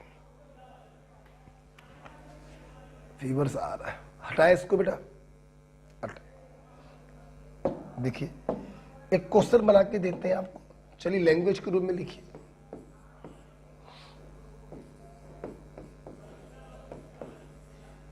A metal oxide contains a metal oxide contains 60% by weight metal. Full stop. Calculate equivalent weight of metal. Okay, करिए।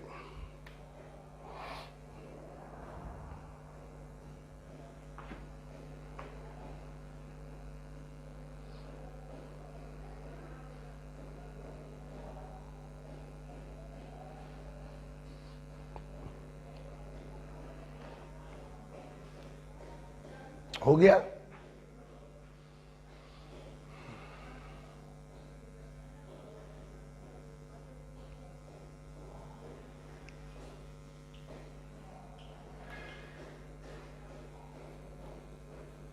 हो गया। देखिए बेटा, सवाल में कोई दम नहीं था। आपको एक मेटल ऑक्साइड दिया है, जाहिर सी बात है इसके अंदर दो चीजें होंगी, एक मेटल और एक ऑक्सीजन। देखिए उन्होंने बोला 60% बाई वेट मेटल है।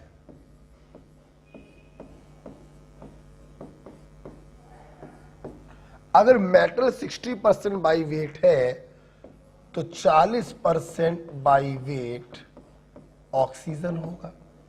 दोनों का वेट आ गया। अब ऑक्सीजन के वेट के नीचे रखेंगे उसका इक्विवेलेंट वेट और करेंगे क्रिस क्रॉस।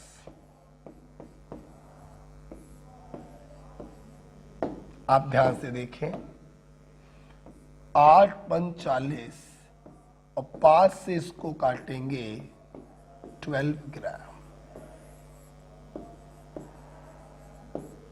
मतलब उस मेटल का इक्विवेलेंट वेट कितना आ गया? 12 ग्राम आ गया।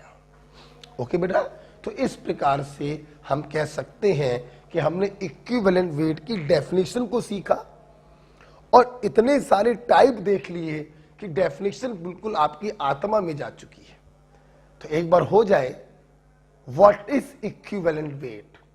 किसी सब्सटेंस का वो वेट जो 1 ग्राम हाइड्रोजन से या 8 ग्राम ऑक्सीजन से या 35.5 ग्राम क्लोरीन से या तो जुड़ रहा हो या उसे अपने अंदर से हटा रहा हो। ये डेफिनेशन वेट के टर्म्स में हो गई। अब वॉल्यूम के टर्म्स में भी पढ़ सकते हैं।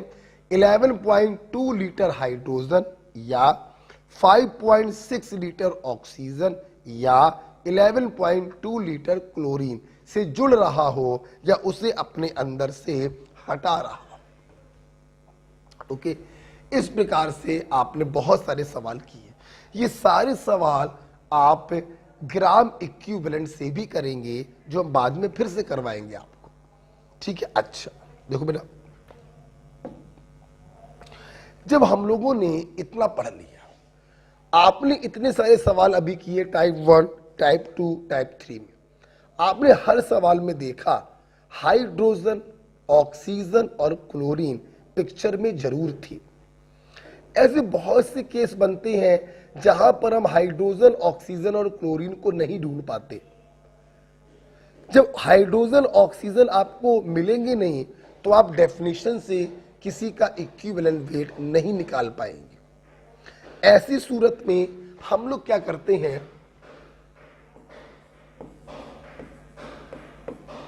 इक्विवेलेंट वेट बराबर molecular weight upon valence factor,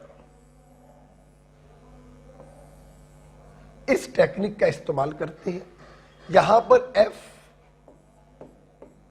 valence factor,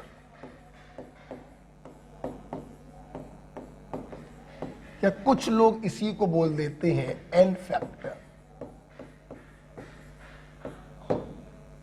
okay, कभी कभी कुछ लोग यहां पर N लिख देते हैं, एक ही बात है। इक्विवेलेंट वेट बराबर molecular weight upon valence factor. ठीक है, अब मेरी बात सुनो। देखिए, मॉलिक्यूलर वेट तो एक फिक्स क्वांटिटी होती है, लेकिन इक्विवेलेंट वेट वेरिएबल क्वांटिटी होती है। तो गारंटी है वैलेंस फैक्टर भी एक वेरिएबल क्वांटिटी होगा। हाँ, अलग अलग लोगों के वैलेंस फैक्टर हम लोग अलग अलग तरीकों से निकालते हैं। अलग अलग लोगों के वैलेंस फैक्टर हम लोग अलग अलग तरीकों से निकालते हैं। जैसे हम सबसे पहले डील करने जा रहे हैं एसिड। देखिए, आपको मैं बताना चाहूंगा बेटा, एसिड का वैलेंस फैक्टर होता है रिप्लेसेबल H+I।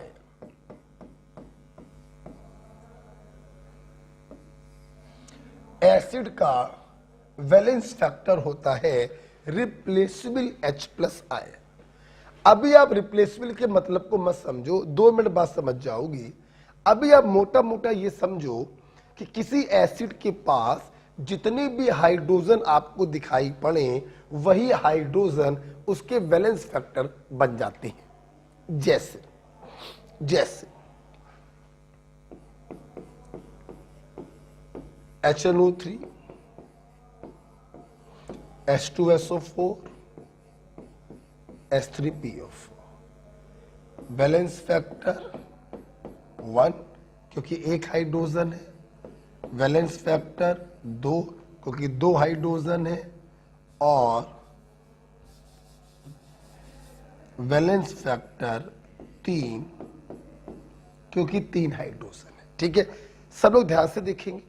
क्योंकि इसका वैलेंस फैक्टर 1 है तो HNO3 को हम लोग कहेंगे मोनोबेसिक एसिड। इसका वैलेंस फैक्टर 2 है तो इसको हम लोग कहेंगे डाई बेसिक एसिड, और इसका वैलेंस फैक्टर 3 है तो इसको हम लोग कहेंगे ट्राई बेसिक एसिड। जब बेटा किसी का वैलेंस फैक्टर आ जाता है तो इक्विवेलेंट वेट तो बाएं हाथ का खेल है, तीनों का निकाला जा सकता है। Molecular weight by valence factor हम एक का दिखा दे रहे हैं। जैसे H2SO4 की अगर बात करें, अगर हम H2SO4 की बात करें तो इसका इक्विवेलेंट वेट होगा, इसका मॉलिक्यूलर वेट जब आप निकालेंगे तो 98 आएगा, divided by valence factor 2। Okay, ऐसे इसका निकाल लोगे, ऐसे इसका निकाल लोगे। ठीक है, और आगे बढ़ेंगे अभी हम। राइट, लिख लो इसको। तो एसिड का वैलेंस फैक्टर होता है रिप्लेसेबल H+IN। रिप्लेसेबल को थोड़ी देर के लिए भूल जाओ, अभी ये समझो जितने हाइड्रोजन होते हैं वही बेटा रिप्लेसेबल हाइड्रोजन कहलाते हैं। ठीक है, अच्छा इसको हटा रहे हैं, आगे आप कंटिन्यू लिखिएगा। आप कंटिन्यू लिखिएगा। सुनना, जैसे मैंने आपको दिया ये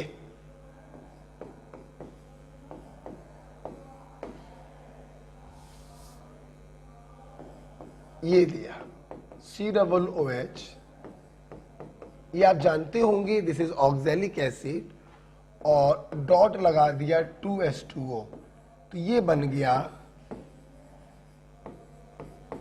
क्रिस्टलाइन ऑक्सैलिक एसिड। ठीक है, अब देखिए, और एक मैंने और दिया आपको, ये एक बात सुन लीजिए ध्यान से, लिखवा भी दूंगा। वाटर और कार्बन से लगे हाइड्रोजन वैलेंस फैक्टर में काउंट नहीं किए जाते। वाटर और कार्बन से लगे हाइड्रोजन वैलेंस फैक्टर में काउंट नहीं किए जाते।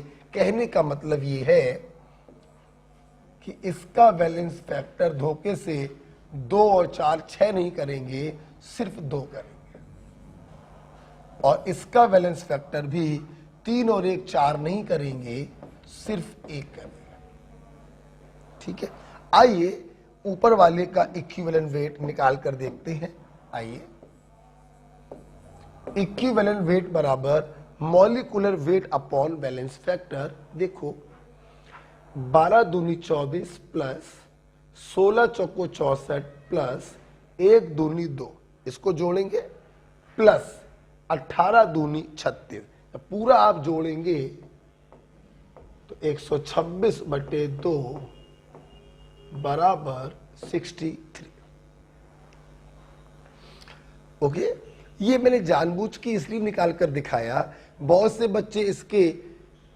बच्चे क्या सोचते हैं, जब इसको वैलेंस फैक्टर में काउंट नहीं किया तो इसको मॉलिक्यूलर वेट में भी काउंट नहीं करेंगे। गलत, मॉलिक्यूलर वेट तो पूरे मॉलिक्यूल का निकाला जाएगा, डिवाइडेड बाय वैलेंस फैक्टर 2। तो यहां पे लिख लीजिएगा, वाटर और कार्बन से लगे हाइड्रोजन वैलेंस फैक्टर में काउंट नहीं किए जाते।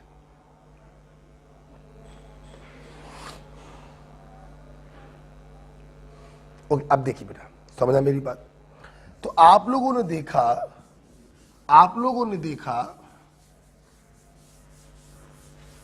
कि यूजली जितने हाइड्रोजन उस एसिड के पास होते हैं, हम उन सभी को वैलेंस फैक्टर में काउंट कर लेते हैं। यहां पर बेटा कुछ एक्सेप्शंस है, हटाना पड़ेगा हमको।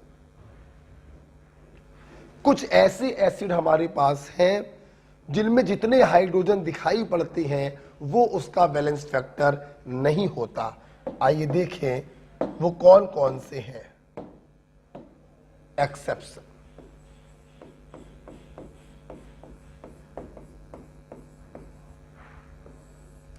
ये हमारे पास 4 हैं।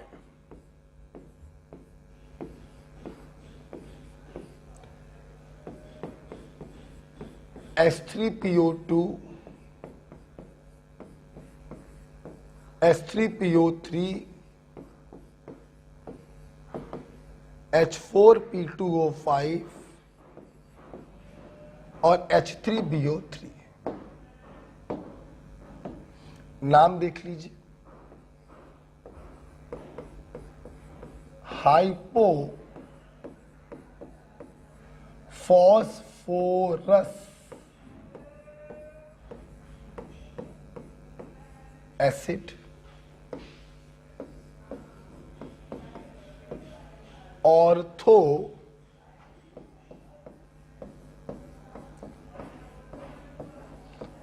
फॉस्फोरस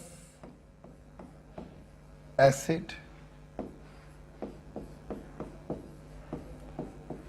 पायरो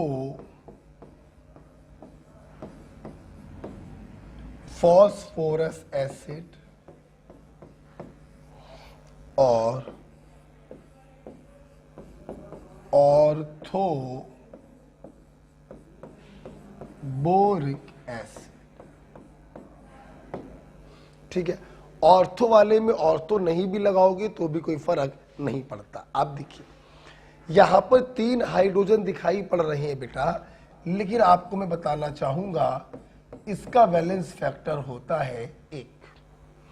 यहां पर भी 3 दिखाई पड़ रहे हैं, इसका वैलेंस फैक्टर होता है 2, इसका वैलेंस फैक्टर होगा 2 और इसका वैलेंस फैक्टर होगा 1। मतलब हाइड्रोजन दिखाई पड़ रहे हैं ज्यादा, लेकिन वैलेंस फैक्टर होता है कुछ कम। ओके, तो ध्यान रखिएगा ये 4 एसिड है, H3PO2, H3PO3, H4P2O5 और H3BO3। Valence factor 1 2 2 1 1 2 2 1।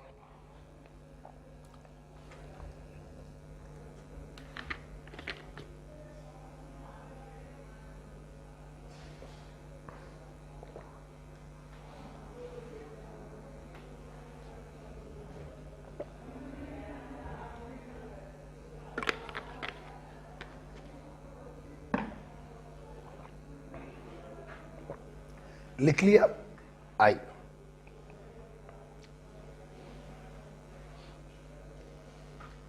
देखिए बड़ा, ये एक्सेप्शन आपको याद होने चाहिए। अच्छा, तो मैंने बताया किसी एसिड के पास जितने हाइड्रोजन होते हैं आप उन सभी को वैलेंस फैक्टर में काउंट करिए। बस इन 4 को याद रखिएगा, H3PO2, H3PO3, H4P2O5 और H3BO3।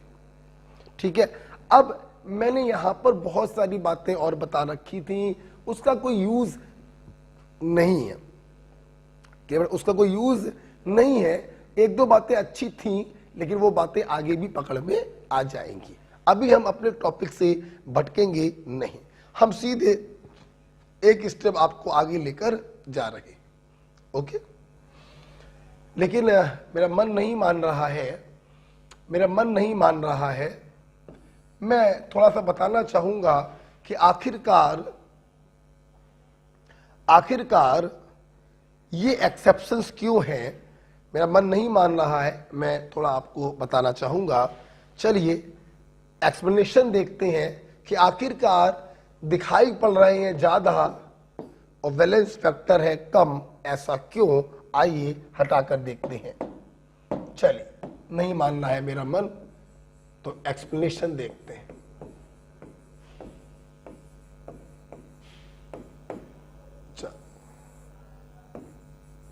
बता दे, तैयार हो? चलो बता देते हैं। तो लिखो। अब तुम लोग नहीं मान रहे हो, मैं भी नहीं मान रहा हूं, तुम लोग भी नहीं मान रहे हो, चलो तो लिखना पड़ेगा भैया, है ना। एक्सप्लेनेशन लिखिए। हाइड्रोजन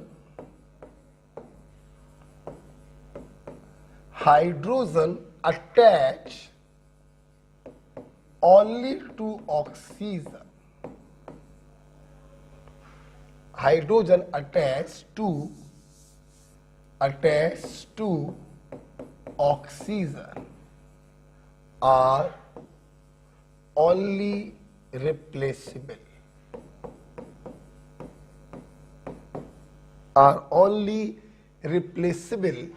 ब्रैकेट में hence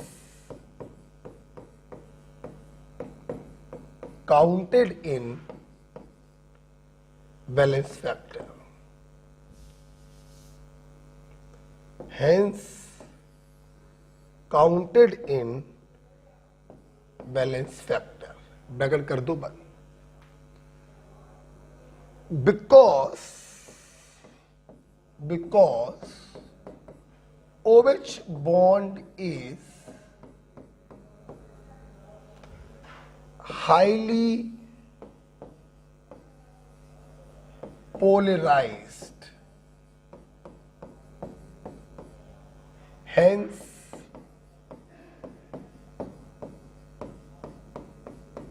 easily breaks by polar water molecule। ठीक है, देखिए बेटा क्या होता है एक्चुअली में, मैं आपको बताऊं होता क्या है। O से लगा जो H होता है, ठीक है, ये बॉन्ड हाईली पोलराइज्ड है। क्यों पोलराइज्ड है आपको समझिए। ऑक्सीजन इज हाईली इलेक्ट्रोनेगेटिव, इलेक्ट्रॉनों को अपनी तरफ पुल करेगा तो हाइड्रोजन पे आएगा इलेक्ट्रो प्लस चार्ज आएगा। अच्छा, तो जो OH बॉन्ड होता है हाईली पोलराइज्ड बॉन्ड होता है, निगेटिव और पॉजिटिव। अच्छा, तुमने एसिड को पानी में डाला, कौन सा एसिड? जिसके पास OH बॉन्ड होगा, पानी में डाला।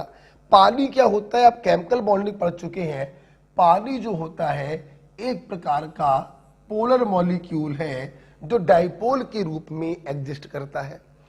तो क्या होगा, ढेर सारे वाटर क्या करेंगे, अपने पॉजिटिव छोर से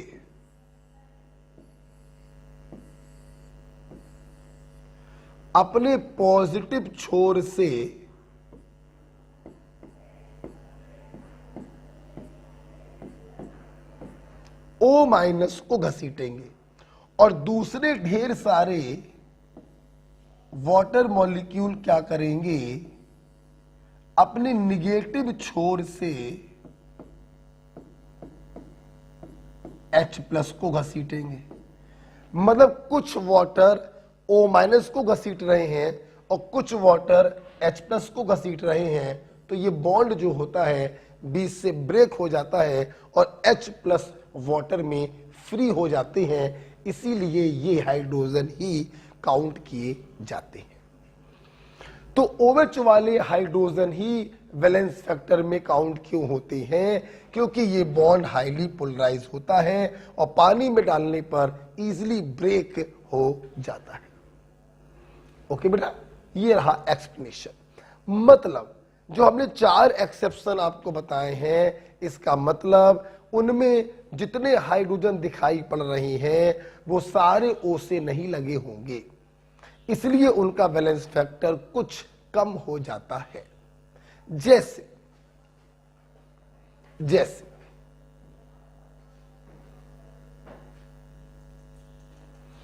बता दें, अब ये बताया है तो अब कुछ भी छोड़ नहीं सकते, अब तो पूरा ही बताना पड़ जाएगा। मैं ये काटने के मूड में था, अब पूरा बताना पड़ जाएगा तो अब थोड़ा समय लग जाएगा भाई।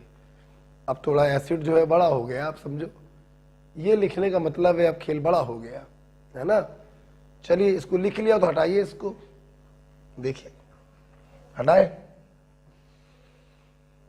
अब खेल बड़ा हो गया, अब आपको पूरा दिखाना पड़ेगा हमको। देखिए अब खेल बड़ा ये हो गया। अब जैसे H3PO2 था,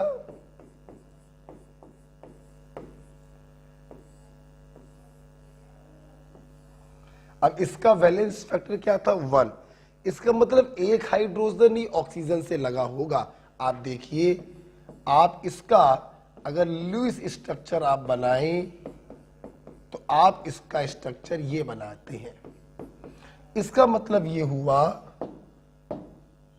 कि सिर्फ एक हाइड्रोजन ही ऑक्सीजन से लगा है, यही हाइड्रोजन रिप्लेसेबल होगा, यही हाइड्रोजन वाटर में फ्री होगा, इसलिए इसका वैलेंस फैक्टर होगा 1। ठीक है। जैसे हम लोग बात करें H3PO3 की, इसका वैलेंस फैक्टर 2 है, मतलब 2 हाइड्रोजन ही ऑक्सीजन से लगे होंगे,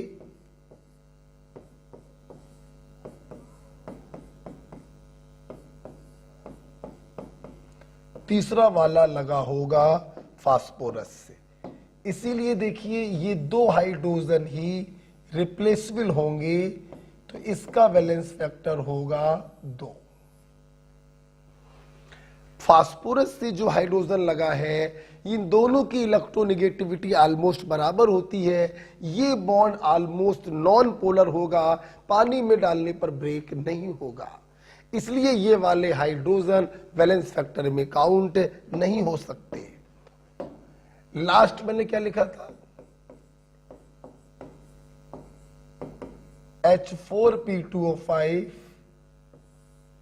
पायरोफॉस्फोरस एसिड। बेटा मैं थोड़ा भूल रहा हूं, मैंने इसका नाम क्या लिखा था, है इसका नाम क्या लिखा था, हाइपोफॉस्फोरस एसिड ना, इसका ऑर्थोफॉस्फोरस एसिड, इसका नाम क्या लिखा था मुझे याद नहीं, मैंने क्या लिख दिया, पायरोफॉस्फोरस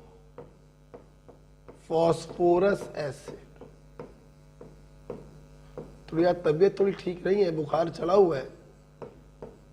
पायरो देख लीजिएगा इसके पीछे मैंने क्या लिखा था, क्योंकि पीछे आने का कोई तरीका तो होता नहीं है, मैं डिलीट मार देता हूं। This is pyrophosphorous acid. Okay, इसका वैलेंस वैल्यू कितना था बेटा, 2 था, मतलब 2 हाइड्रोजन ऑक्सीजन से लगे होंगे, राइट। आइए देखते हैं।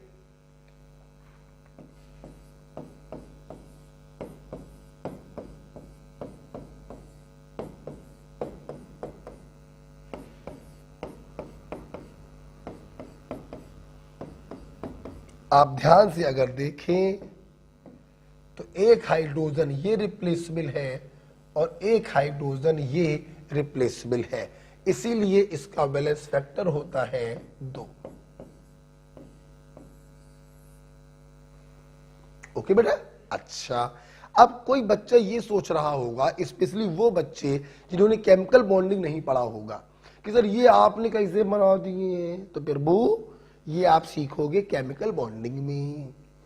Lewis structure, pick up the centre element, place other element equally around it, hydrogen को ऑक्सीजन से लगाते हैं, सिंगल बॉन्ड से जोड़ते हैं, दानवीर कर्ण। तो जिन बच्चों ने केमिकल बॉन्डिंग पढ़ा उनको तो कोई प्रॉब्लम नहीं है, जिन्होंने केमिकल बॉन्डिंग नहीं पढ़ा तो वो अपना फोकस चित्रों पर ना लगाए, वो अपना फोकस लगाए जो मैं आज सिखा रहा हूं, कि वैलेंस फैक्टर में वही हाइड्रोजन काउंट होंगे जो ऑक्सीजन से डायरेक्ट अटैच होंगे।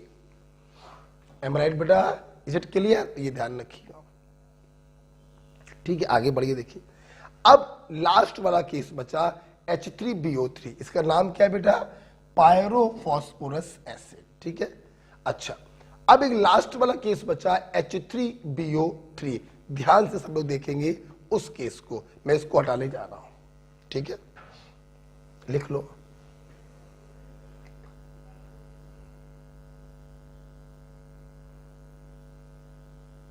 लिख लो।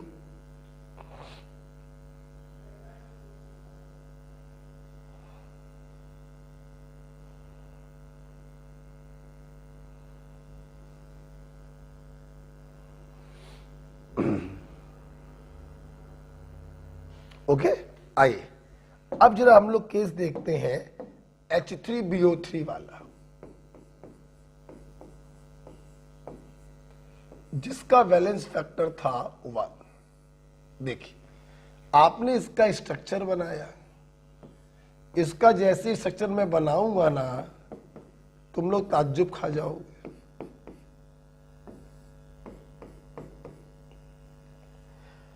एक बात और सुन लीजिए सभी लोग, जितने बच्चे ऑनलाइन पढ़ रहे हैं, चलिए थोड़ी देर में बताएंगे, थोड़ी देर में बताएंगे। ये बड़ा H3BO3, ओ हो गुरुजी आप जो पढ़ाए ये तो नहीं लग रहा, तीनों हाइड्रोजन ऑक्सीजन से लगे हैं, तीनों हाइड्रोजन वैलेंस फैक्टर में काउंट होने चाहिए, तो फिर इसका वैलेंस फैक्टर 1 कैसे है? हाँ बात तो है, बात तो है। तो आओ जरा इसको और समझते हैं। सुनो, तुम्हें मालूम होना चाहिए बोरॉन जो होता है वो 3rd ग्रुप का मेंबर है, 3rd A ग्रुप। इसके वैलेंस शेल में 3 इलेक्ट्रॉन होते हैं, इसने अपने तीनों इलेक्ट्रॉनों का साझा कर लिया। साझा मतलब शेयरिंग, एक ऑक्सीजन का, एक ऑक्सीजन का, एक ऑक्सीजन का। अब देखिए इस बोरॉन ने अपने तीनों इलेक्ट्रॉनों का साझा कर लिया, उसके बावजूद भी इस बोरॉन का ऑक्टेट कंप्लीट नहीं हुआ। हाँ, ये जो बोरिक एसिड होता है इसमें बोरॉन का ऑक्टेट कंप्लीट नहीं है, मतलब अभी भी 2 इलेक्ट्रॉनों की कमी है। So this is a electron deficient molecule. आप लोग पढ़ेंगे हमसे इलेक्ट्रॉन डेफिशिएंट जो होते हैं वो लुईस एसिड होते हैं, नॉट प्रोटोनिक एसिड।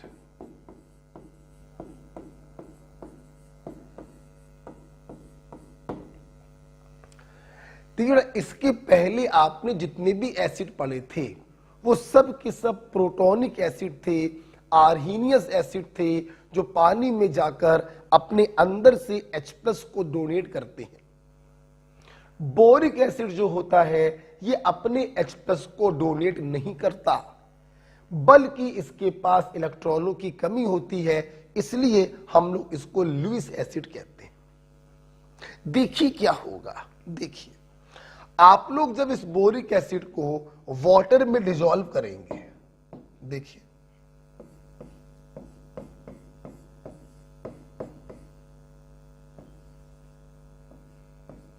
आप लोग जब इसको वाटर में डिसॉल्व करेंगे, होता क्या है, इस बोरॉन को अभी 2 इलेक्ट्रॉनों की भूख लगी है, तो अपनी भूख को मिटाने के लिए क्या करता है बोरॉन, वाटर से OH को घसीट लाता है विद बोथ बॉन्ड पेयर। ये देखिए यार, बड़ी सुंदर सी डिजाइन बन गई मेरे भाई, तो बड़ा कला आर्ट टाइप की बन गई है। तो ये बोरॉन क्या करेगा, वाटर से OH को दोनों इलेक्ट्रॉनों सहित घसीट लाता है, और घसीटने के बाद देखिए क्या होता है।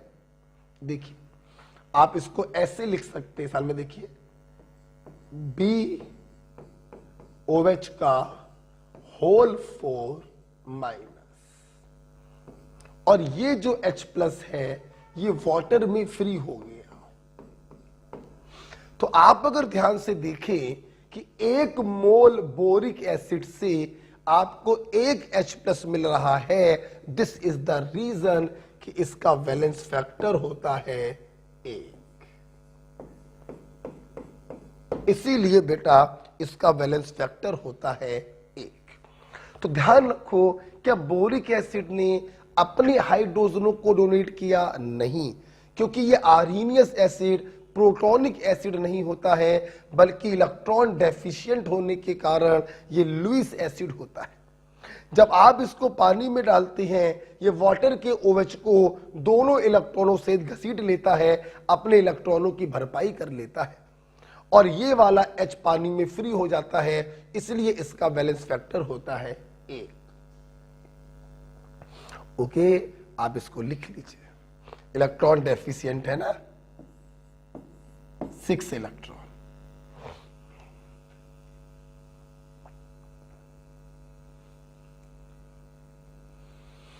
ठीक है बेटा, ठीक है। अच्छा भाई, अब मेरी बात सुनना। बोरिक एसिड जो है एक वीक एसिड होता है। क्या होता है? वीक एसिड होता है। स्ट्रॉन्ग एसिड जैसे H2SO4, HNO3 वो स्ट्रॉन्ग एसिड होते हैं। बोरिक एसिड जो है एक वीक एसिड होता है, इसीलिए मैंने रिवर्सिबल का साइन लगाया है। स्ट्रॉन्ग एसिड 100% आयोनाइज हो जाते हैं, वीक एसिड थोड़ा सा आयोनाइज होते हैं बस, इसीलिए यहां पर हमने रिवर्सिबल का साइन लगाया है। अगर आप बोरिक एसिड को स्ट्रॉन्ग एसिड में बदलना चाहते हो तो हम यहां पर ऐड करेंगे सिस ग्लाइकॉल। सिस ग्लाइकॉल क्या करता है? बोरिक एसिड की एसिडिक स्ट्रेंथ को बढ़ा देता है। To increase acidic strength of boric acid. Boric acid की एसिडिक स्ट्रेंथ को बढ़ा देता है cis glycol. And what is glycol? Glycol is this.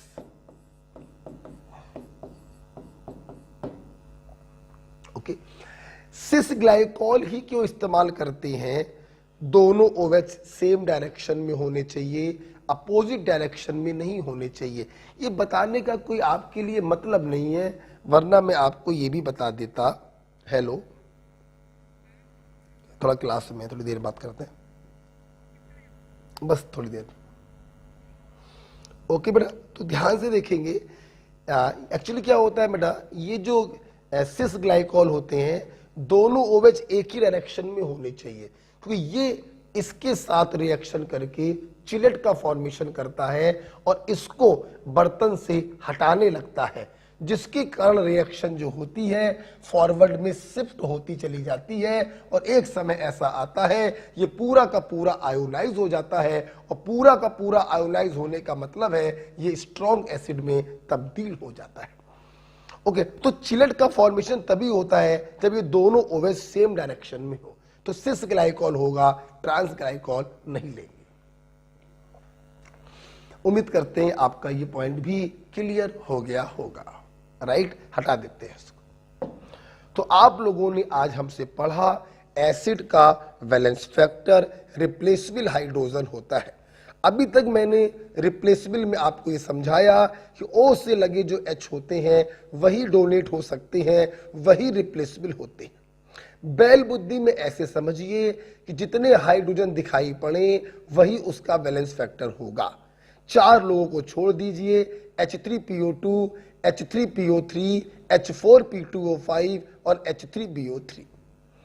Hypophosphorous acid, orthophosphorous acid, pyrophosphorous acid और ऑर्थोबोरिक एसिड 1 2 2 1 सारा एक्सप्लेन मैंने किया।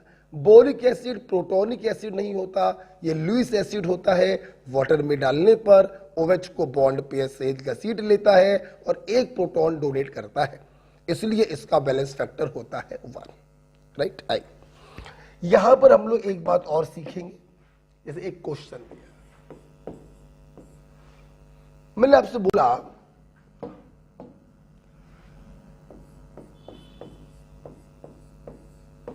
आपके पास H3PO4 है।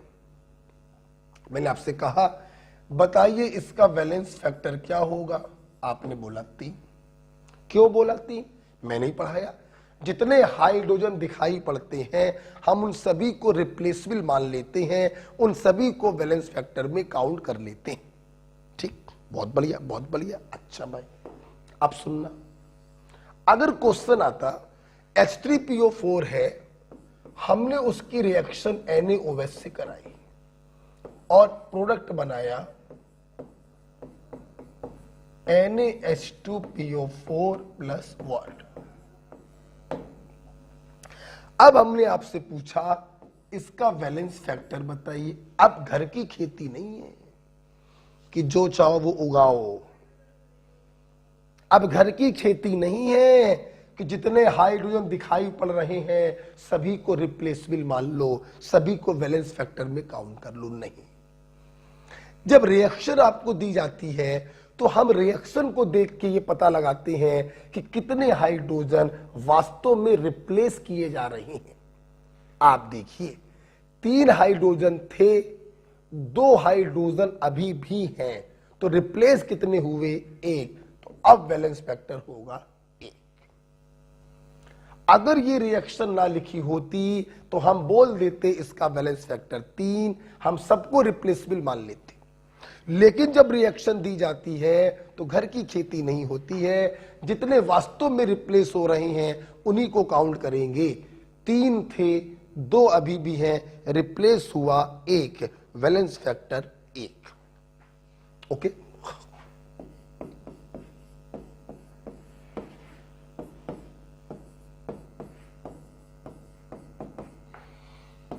ये रिएक्शन दे दें।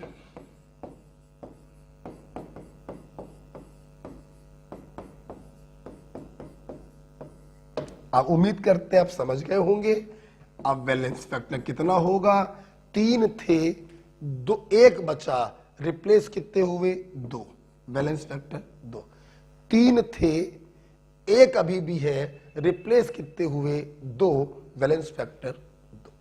इस प्रकार से पहला एग्जाम्पल एसिड के वैलेंस फैक्टर खत्म होते हैं। अगली क्लास में हम लोग पढ़ेंगे बेस का वैलेंस फैक्टर, आयन का बैलेंस फैक्टर, सॉल्ट का बैलेंस फैक्टर, ऑक्सीडाइजिंग और रिड्यूसिंग एजेंट का बैलेंस फैक्टर, और अगली क्लास में इक्विवेलेंट वेट खत्म कर देंगे। आज तारीख कितनी अंकित? अंकित तारीख, अरे हम भी अगले हैं, घड़ी पहने तो हैं। आज 12 तारीख है, ठीक है। तो आप जब इस लेक्चर को देख रहे होंगे, तारीख होगी 12 और कल तारीख होगी 13। हम लोग क्या कर रहे हैं, ऑनलाइन के जो स्टूडेंट है, इसको हटा, ऑनलाइन में भी हम 2 दिन की छुट्टी कर रहे हैं, 14 और 15 की लीव छुट्टी ऑनलाइन। क्यों कर रहे हैं छुट्टी, मैं आपको बता दूं। छुट्टी करने की बहुत सारे उद्देश्य हैं। लाइफ बहुत लंबी है, पढ़ना ही पढ़ना है, थोड़ा सा रिलैक्स कर लो। 22 सितंबर से आप लोग पढ़ रहे हो, थोड़ा सा रिलीफ मिल जाएगा।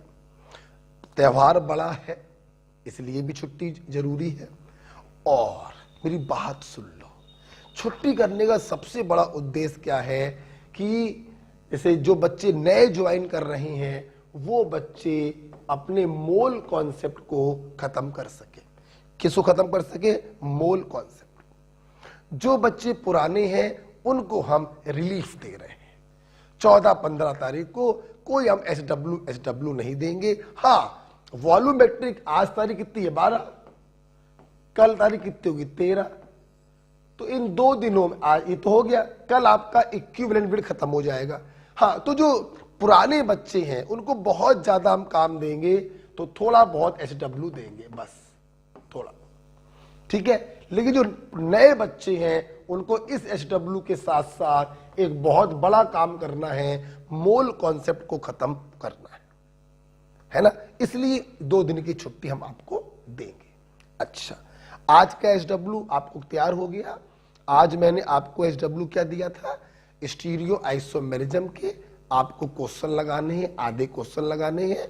और ये जितना भी वॉल्यूमेट्रिक मैंने पढ़ाया है, इसको अच्छे से आपको पढ़कर आना है। ओके, जुड़े रहिए बेटा हमारे साथ, केमिस्ट्री पढ़ते रहिए, मस्त रहिए, एंजॉय करिए, दिल खोल कर, टेंशन मत लीजिए, सब अच्छा होगा।